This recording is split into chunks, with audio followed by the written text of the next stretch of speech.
You're listening to the Middlemen podcast with me, Tom Lemongello, and my co-host Todd Zawicki. Our careers have put us in the middle between retail, media, and brands. But retail media is a closed loop, so we're here to open up the channel and let you listen in. Join our discussions with the people who make retail media happen. Welcome to the Middlemen podcast. Today we are going to be joined by Harsh Jiandani, who is president at Koddi. We met up with him originally at Shop Talk in the spring, but I think having him on now is great because it's been a year since we had a similar company on, right, Todd? Yeah, we talked to Kevel and James, the CEO and founder from Kevel a year ago, and really starting to talk about the potential of programmatic and non-endemic demand in retail media. And it's good to kind of check in a year later and talk to Koddi and get a different or an update on what is the He was our state of first guest ever, retail by the media. way, which is pretty cool. But yeah, Right. And to me, a year later, programmatic retail media is still a dream and not much of a reality.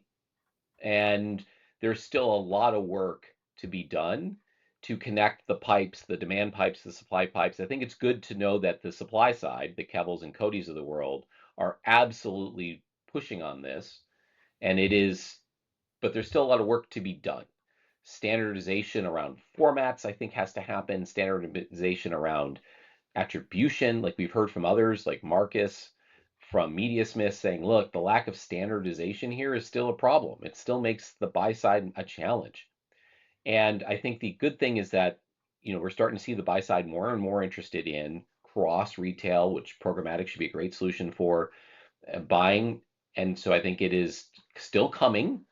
And that's not a complaint that it's still coming. I helped build programmatic native as a new category a decade ago, and it took multiple years for it to pull off, to become something that was doable, something that there was demand for. So I think the Kodis of the world pushing on it is going to make it happen. I think it will happen. It's just a matter of when. And I think that when it does, it will be one of those things that really starts to unlock non-endemic buying, because programmatic buying makes it much, much easier to buy cross-retailer, to buy cross-publisher, and to run campaigns at scale. And I think it'll be a great unlock for the second and third tier retailers who are really building out those programs now. Even if I say it's not here yet, it's coming. And the fact that the Kodis of the world are really trying to build it out and push on it will make it happen. So is it a H2 this year thing? Maybe not, but it's still coming. And the good news is there's even more growth in the future as that demand comes online. And so retail media still has a bright future. So the good news is it's growing fast and furiously without it. And when it shows up, it should really turbocharge the dollars. And do we start to see a lot of growth outside the Amazons and Walmarts of the world? I think that could be a trigger for a much broader, deeper growth outside of the biggest retail walled gardens. I think what's interesting is we may be conflating two different things, like from the retailer's perspective, and we saw this with Kroger. Their world of where brand dollars can be coming in, where programmatic might fit earlier, is more offsite. It's more bringing in CTV, things like that. The in-store potentially being a programmatic delivery, but where Koddi is sitting and where Kevel was sitting as well a year ago is the core of retail media, the sponsored product listings, like the thing that requires, to your point about, this is not just an H2, flip of the switch. This is building out plumbing. This is creating a whole ecosystem that can be traded on in very, in nanoseconds. And I think that it sort of brings up something that came up in the episode where we asked him, specifically, hey, Harsh, what do you think what is commerce media versus what is retail media? And he had a really good rule of thumb. He's like, basically, if it's SKU based, it's retail media. And if it's not, it's commerce media. And I think that can be potentially overdone. Like if you talk to the Kroger people, they're probably going to say something like, our SKU based capabilities enable us to do much more things out in the programmatic world because we have a really good grounding on the household and personal level for these shoppers, and we can extrapolate better than say somebody who's just using transactions that are not SKU based and things like that. So I'm not sure if I'm ready to seed the term retail media, because in the past people have tried to say, oh, let's not focus too much on retail media, it's a fad. It seems like it's not a fad. Transactions are very important, and the ones that you can understand exactly what the transaction is, what SKU was bought, is probably the highest quality. So that's sort of where I net out on that. But I'm naming this episode "Programmatic Finds a Way" because I think if you listen to the vision that Harsh brings to this, it's we've figured it out in native, we're figuring it out in podcasting, we will figure it out for retail. So let's see. Hello, welcome to the Middlemen. Harsh Jiandani is from Koddi, and we met earlier in the year at Shop Talk, and we finally got you on the podcast. So I'm excited to have you here. Welcome. Thank you. Excited to be here. That seems like a lifetime. I know. It really was. Honestly, when we first talked, there was so much that we went into. I was a little worried about what the topics would be. But recently we had Eleanor Hayden on, and she talked about how she used a lot of retail media platforms that were powered by Koddi. And I was like, you know what? I think it's time to get him on. And, Todd actually forwarded us the state of retail media. No, it's a state of programmatic retail media Very good. report that you guys Yeah. published, which we read through.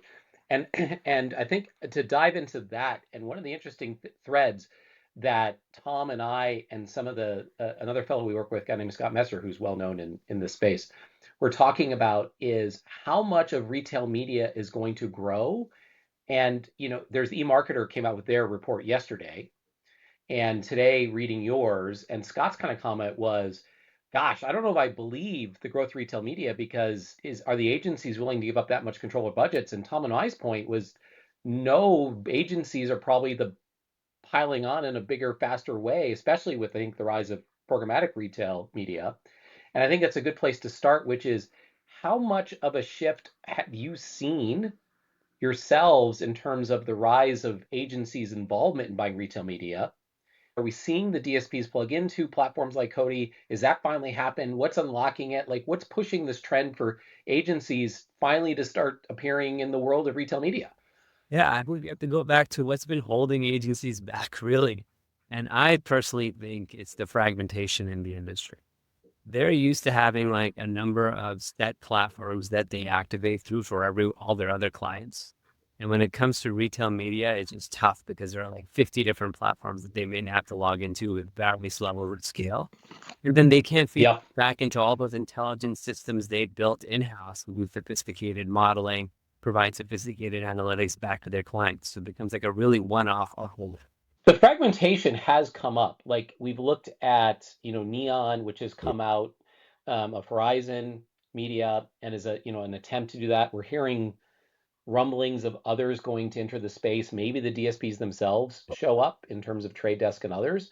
And I agree that the fragmentation's been an interesting challenge. Is that something that is really the responsibility of like the ad delivery management platforms? I don't quite want to call you SSPs, or kind of, sort of, but not really that. Do you think that's your responsibility, or do you think it's the buy side has to kind of do more to plug into this new world of programmatic or broader retail media?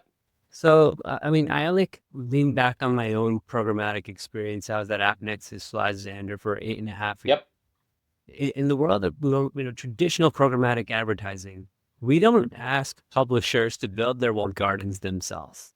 We don't ask them to be media companies and tech companies at the same time. In retail, we ask them to be retail companies or e-commerce companies, media companies, and tech companies all at the same time. And I personally think that that's kind of unfair, especially for the smaller ones. So I think there's a need for the entire ecosystem to mature and come together. In the past, like the world of retail media and programmatic, they need to come together because retail media was powered by search technology. Programmatic is programmatic. And so retail media, search people were basing their thinking based on like Bing and Google search and Google ads, that type of ecosystem. And there are only two major players that you need to advertise on. Now that you have 200 to 400, you need a more scaled way, whether that's programmatic or not, to access that inventory. Let's talk a little bit about where you came from. You originally were at Promote IQ. you told me that you invented curation. So let's hear a little bit about your background and how you got to Koddi's, and then we can ground this episode. Yes, yes. It's yeah. I know bold claim to invent curation, but they say success has many fathers. So I Yes. claim to be one of the fathers. So yeah, I started in the world of ad tech at AppNexus in 2013.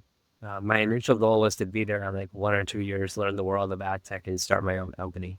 But AppNexus was an absolute rocket ship. I was learning a ton, growing a ton. People were amazing. So 1 year turned into 8.5. When I joined, we were at 400 employees, and 200 of those had joined in the previous 6 months. No process, just rocket ship growth. And by the time we sold to AT&T, we were at 1,600 employees. So it was quite a ride to go through. Once we got acquired, we were renamed to Xandr. By then, I was head of sales and account management for a large portion of our business in the US.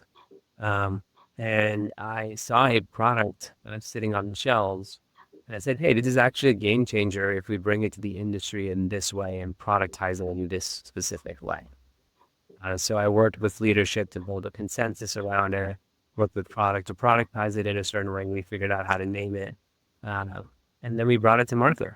I pitched it to clients whilst doing my day job. And the first 30 clients I pitched, I was like adapting the pitch as I went along.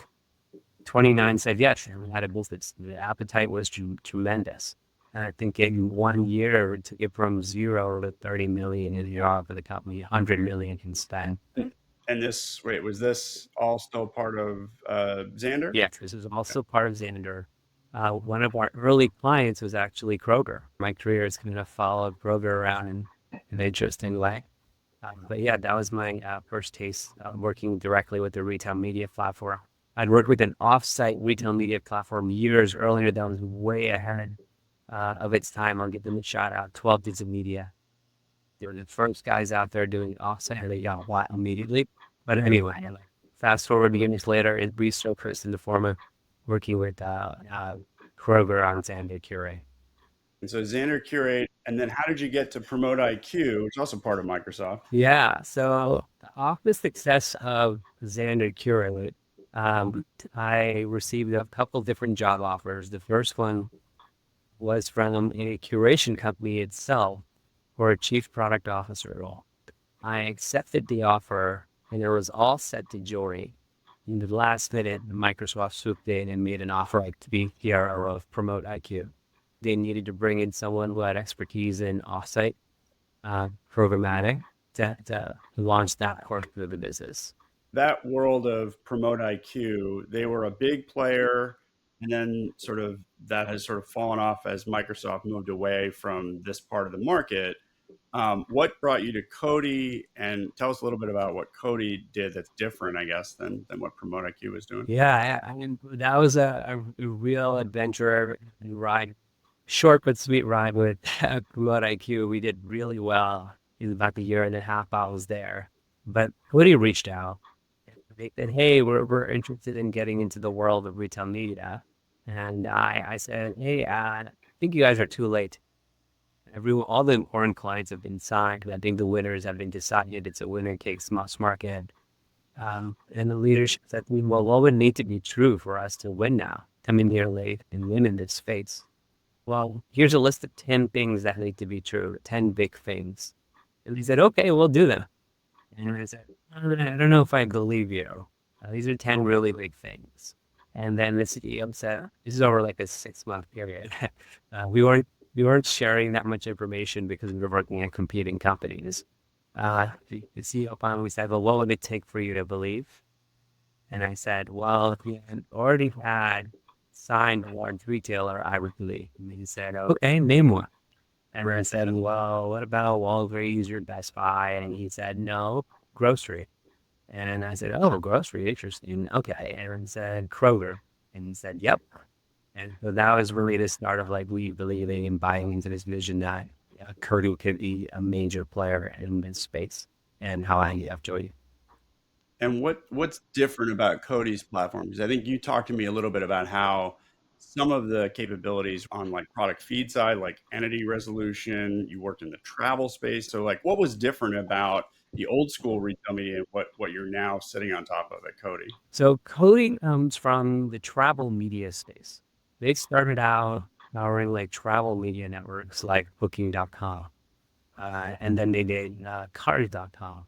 So to them, retail media is just another type of entity in the system. It's not designed around this concept of SKUs. While other competitors started out in retail media itself, and they built their architecture around targeting SKUs. And that makes it difficult for them or less seamless for them and now going to the world of commerce media. So Koddi gets to play really well with both types, retail and commerce media tech companies. What do you define as the difference? This is a good topic because even at Cannes this past week, we had people trying to conflate the two, Yep. right? Saying, "Oh, it's now commerce media; it's not retail media." I was at a Michael Casson talk, and he was saying, calling it all commerce media now. And what do you see as the difference between retail media and commerce media, or are they really one and the same thing at this point? I've heard all the definitions, and my personal definition of it is commerce media encompasses retail media. So it's retail media plus other things. So the simplest way to describe it for me is retail media is SKUs and commerce media is everything that's not SKUs, period. One of the things that has been interesting, to your comment about SKUs versus commerce, and one of the talking points recently, talking Criteo and whatever, like their SKU resolution as being one of the things that's enabling their business to expand, right? And do cross retail targeting, which is, to your point about fragmentation, would solve that. And, by your comment, do you think that that's too short-sighted in terms of how we should be thinking about retail media, especially as we're trying to expand the pie and make it less fragmented? Or, is it more we have to kind of get beyond SKUs to make it more holistic and cross retailer? For me, and I think players like Criteo are actually just trying to get to SKUs. So where they've been in the past is keywords. And keywords, someone searches for chips, you have to be targeting the keyword chips for your product to show up as an ad. What if they search for something that results in your product being shown up in the results, but you aren't targeting that specific keyword? You miss out on that opportunity. So that's the con of keyword. Con of keywords is that you miss out on opportunities to buy and sell inventory because you didn't have the right keyword, and it's onerous to manage all these keywords. The pro of keywords is that they're very scalable across retail. The same chips across every retailer. So moving from a keyword-based world to a SKU-based world is a major advancement in itself. When you buy from retailers directly, generally they're operating like SKU type options. Right. Or when you buy from aggregators, they're operating in the world of keywords because it's just easier. So it's good now that the industry is now moving toward this world of SKUs, even at the aggregated level. Another thing that you mentioned was sort of, and this was kind of the buzzword back at Shop Talk. I don't know if it still is, but it was about being a unified front door, and you're very flexible. If somebody is using GAM, they can still use that with you. And so what does a typical relationship between you and, say, a retailer look like? Yeah, so I mean, I've always envisioned our platform from the day I started to be both not just a platform, but a platform and an ecosystem. So I looked at the incumbent players, and you were getting locked into their ecosystems. You had to use the DSP that they own, right? You had to use the tools that they owned. Koddi is all about having an open ecosystem. So when it comes to ad serving, the unified front door represents an advertiser's ability to log in and buy on-site, off-site, and in-store in the same place. The industry has been talking about that since I joined it, but it's still, the full vision hasn't come together at scale yet. Even for a company like Walmart, there's still a separate platform to buy on-site and there's a separate platform to buy off-site. But anyway, I digress. So like on-site, off-site, in-store. And in on-site, you have an ad server that you're buying from. And our system is flexible enough that you can buy from our own ad server for both display and sponsor listing ads, but also integrated with GAM. So we can work seamlessly where you use GAM for display, us for sponsored listing ads, and there's still a unified UI to buy that on-site inventory. When it comes to offsite, we have even a more comprehensive set of integrations. The way to look at just offsite is more inventory to sell. So it's like the equation of like how much inventory can you bring in for a retailer to actually monetize. So we partner with DB360, we partner with Trade Desk, which is already by itself, I think, unique in the industry to have integrations with calls ready to go for advertisers. Beyond that, we go to Google Shopping, which I think, as far as I know, Instacart's the only other company that's like really made that available to their retailers. But we have a Google Shopping integration. And that one is like a really important one because it gives retailers more PLA. And then in addition to that, we have Meta, and we have like partnerships going in with Snap and Fetch and others. So we've really done a lot of work to build up that ecosystem for our retailer to work with whoever they want to opt in to work with. So that's the offsite piece. And then the in-store piece is all about helping retailers like power the buying of e-store inventory of any type. So there, an important partnership we have is with ISM, in-store marketplace, formerly known as Vibenomics. These guys power in-store audio, and That's the audio platform. yeah, they power for a dozen different retailers. They have a really novel offering in this space. So you can plug in any provider that you're working with into our system, and it'll work seamlessly. But ISM is one we have ready. What's interesting for me is looking at sort of where people are placing their bets in terms of the innovation in the space. And so it sounds like you guys are in all the areas, or at least through partnerships with in-store. But you really have, it sounds to me, on the product side, your bet is on the on-site SSP that you've built, right? So can you sketch out the future for me of what does that look like in 2 to 3 years? Like what isn't being done that you'd be excited about happening? Yeah, I mean, this is something that has been my like passion project at Koddi, and it's my intent to unify my old worlds and my new world just to feel more at home myself, I guess. But the idea is now have these 200 to 400 retail media networks. You're capturing a lot of like shopper marketing, trade marketing type budgets there. We have your self-serve platforms. You're able to get a certain amount of brands and agencies to log in and buy there.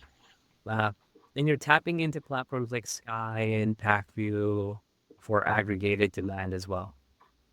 But on this other side, over here, there's another ocean of demand that's sitting there. It's the world of programmatic advertising, where a lot of brand dollars requiring, a lot of agency dollars requiring performance and awareness that are committed to those channels, that are not going to come through your self-service or managed service offerings. So why not tap into that? I think eMarketer said programmatic funnels $87 billion of spend every year.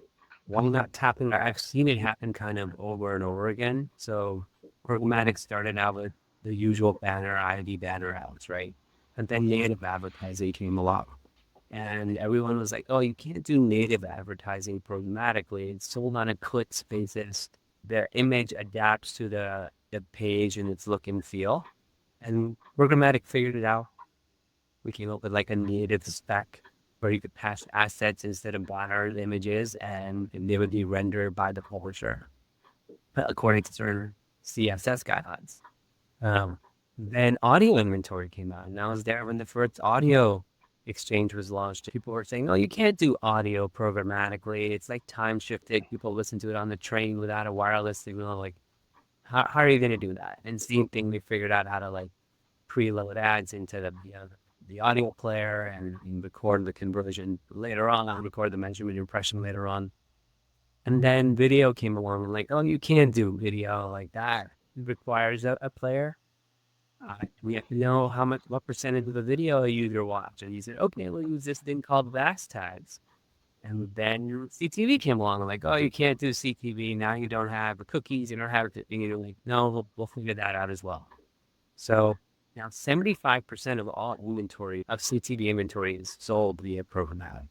And I think that's the right comparison for retail media. You have to look at not banner inventory, where there's pretty much an infinite amount of. The Trade Desk auctions off 12 million impressions per second. So there's like an infinite amount of banner inventory. But CTV inventory is limited and it's premium. And those are the characteristics that match what's happening in retail media. And Programmatic's done a great job in monetizing that. Definitely agree with that. Maybe we name this episode "Programmatic Finds a Way" and put some sort of a Jurassic Park motif on it. But Yeah. If I could do a Todd, Volvo impression, everyone would be in trouble. I would just talk like that all the time. yeah, I mean, I think there's another question I have related to sort of the future, especially in the on-site world, which is when you started to talk about this earlier on, which was if you move away from keywords, you could potentially hit more context or hit more intent. And we're moving to an AI or Gen AI world where Sparky, I don't know, I don't like all the Rufus, all the names of the retailers LLM. Um, they're coming to the fore where larger context windows and totally non-keyword based searches are going to happen. How are you preparing for that future? Yeah, I think, you have to take these things a step at a time. You can have like a bold vision later on, but these technologies are coming together. The wrong thing to do is to be like, hey, I'm going to wait till it's properly scaled and then I'm going to jump in, because from like the competitive startup standpoint, it's going to be too late. So you have to keep playing with the technologies while they're still getting to a enterprise ready state, to be in the right position and actually win. So right now, staying on top of what's the current threshold that's actually enterprise, what it is, like it's taxed, and we're going along with it a step at a time. So a good direction for us to go next would probably be like, we try to power the retail media network for the Perplexity or something, right? And so then there's watching the ads that are being shown there. Like, how can we help monetize those in some way? Can we turn those in our SSP? And from there on, we build our capability in monetizing generative and agentic content. Todd, what are your thoughts on where this goes? Because my thinking is initially the big worry is a lot of retailers are going to look at it as like, well, this is my cash cow. My sponsored search is like the way that I do things. How are we ever going to get them to sort of move Well, through I this as think well? Yeah. what's there's sort of two things there. One, only the largest retailers are really experimenting with AI in their sites, right? Yeah. Walmart and Amazon. And the smaller retailers probably need to see more evolution on the AI search side. Like, I don't think it's productized for them yet. And so I think there's going to be a longer window where PLA are going to be available, or sponsored search, whatever term you want to use, on the retailers. And I think they've got a longer window. Whereas even Amazon isn't experimenting with inserting ads into Rufus, their AI chat bot. And so to your points, I don't think we have any clue of what that's going to look like. I think there's going to be a lot of experimentation. It's probably the biggest window of experimentation since the rise of search ads with, goto.com back in the day, right? And so what that looks like, I don't know. And what's fascinating is retailers are coming on more and more to retail media just at the time when there could be a very existential shift in online advertising. Maybe to shift it back a little bit, which is, and getting back to the cross retailer, one of the things that's really driving retail media to the point where at Cannes, publishers were almost invisible and retailers were everywhere, really for the first time. And Tom and I have been talking about how retail media is the future of online advertising. And retailers and publishers are going to have to link up, or especially publishers, because I think that what retail media solves, right, and given your background, Harsh, and mine on the programmatic side, it solves the audience problem in a way that I think online advertising has been begging for years. And so because of that, I think retailers are almost protected from this AI revolution, because you're still going to need identity and you're still going to need targeting. And that doesn't go away. And the logged in experience of retailers really positions the retailers well for the future of online media. And that's, to me, also why CTV and RMNs potentially work well, because they're two logged in environments. And so identity linking and matching can be done in a way that very few places can't. And so I think maybe that's the why, where the value of the audience and where it can be connected. And by the way, AI search is also encouraging a logged in experience that traditional search never did. And is that another link up? Because again, I can do server to server then. The identity resolution works. Like, I think the future of retail of media in general and the future of online advertising around the idea of logged in and synced experiences and targeting is really going to be very different than maybe it was for the past 15 or 20 years because of that. And I think maybe, maybe it's worth talking about how is Koddi thinking about this world where identity is known and resolved, and we're all going to be sharing these, email logged in experiences. And what does that mean for the future of advertising and targeting even? Yeah, before I answer that, I think the AI portion presents a lot of opportunity and also potential disruptions for retailers as well. See, just to put like devil's advocate, it's like now you have more and more people shopping through ChatGPT Yep. and how does that disrupt the experience? Or yes, it's a logged in user, but if more people are logging in and buying more product, Google shopping, like what happens to that? So I think Right. retailers need to be like really on their feet. From our perspective, identity, the way we do identity, and this was a surprising thing for me when I came from programmatic. Coming from programmatic, you think in the world of cookies. Right. If you're a little more involved, you're thinking where's the device IDs and IP addresses. But that's your world. But in the world of retail media, identity has not been that kind of challenge. Everything happens server to server. Right. So the problem was solved.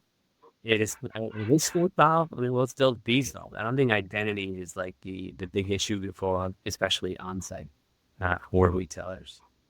Well, and to me, that's fascinating, right? We spent 15 years trying to worry about identity, especially in the world of programmatic with cookies and other proxies. And suddenly, to your point, it's gone. It's no longer an issue. It all just works. And I think we don't talk about it enough in the sense that what does advertising look like when identity is solved? And we're kind of there. And what business opportunities and product opportunities does that open up in ways that, like, it's almost like all the dreams we had 15 years ago when digital advertising kind of took off can suddenly happen. And maybe we need to think back to like, oh my gosh, what would this mean? And can we finally do maybe cross site targeting in a way and real funnel step to step nurturing targeting in ways that we always dreamed of, but maybe now finally can do? Yeah, I mean, the funny thing about identity is that especially for cookies, it feels solved. And the answer is yes, it is solved. You have like all this inventory from like Apple that's dark to everybody. Right. But there's still 12 million impressions per second. So even like if you managed to burn 10% of all the inventory that's available, you'd probably be okay. Well, I think there was another thing that was in your state of programmatic retail media that was interesting. It was the case being made about you need an SSP in this retail world because retailers actually want control over their inventory. So usually the original argument was SSPs aren't going to be able to get in here because retailers want really strict control of their inventory. They're not going to let that a third party be in here. And I think what you guys were making in that report is an argument to the other side. So I'd like to hear it from you, sort of what that's all about. What we're trying to do is let retailers have their cake and eat it too. I think there's like when people hear programmatic, there's certain connotations that it has in media. People conflate it with what happens in the world of banners. They complain about onsite and offsite. So I think there's a lot more that could be done now that makes it possible for retailers and brands to retain all this level of control for the retailer that they have today when they're selling directly, and for brands all the capabilities that they have when they're buying directly. And then one of the most important capabilities to me in that is incrementality. So today, brands have been asking for incrementality from retailers for a while, and certain retailers are starting to provide it for them. But to me, there are 3 levels of doing this. The first level is not providing any incrementality, right? You're seeking to roll out. The second is you're providing your own measurement of incrementality as a retailer to the brand. And that is okay, but it's still not the perfect, because yes, that may be the first time that user bought that box of cereal through you, but that user the customer might have been buying that box of cereal to another retailer for 10 years. They're not actually new to brand. It's not actually an incremental sale. What brands on panel say, they care about your measurement. I want your data. Let me my own measurement in my environment And same thing I was saying, agencies want that kind of capability as well. And all that stuff is baked into uh, programmatic lately. So, like, the funny part is we talk about how retail media has an edge when it comes to identity. Programmatic has an edge when it comes to doing things like setting attribution windows and doing the types of analytics. Well, it puts the advertiser in the seat and enables them to do apples to apples comparisons between different retail media networks and do things like even frequency capping in future. To me, everyone talks about having the perfect advertising system. What would the perfect advertising system look like? It'd be one place an advertiser could log in, buy every type of inventory. Right? That doesn't exist and probably won't for a really long time. But today you have like tons of different channels and platforms to buy all different types of inventory. But I think there's a gravity towards going to that perfect system. And so to me, they perfectly gravity comes from advertising because, of course, they have the spend, they have the dollars to spend. So eventually they get what they want. Eventually, publishers need to provide them what they want so they can get a bigger share of budget. So if programmatic turns out to be like the right way for these advertisers to purchase, it will find a place. I don't think it's going to in any way replace buying direct. That has its place as well.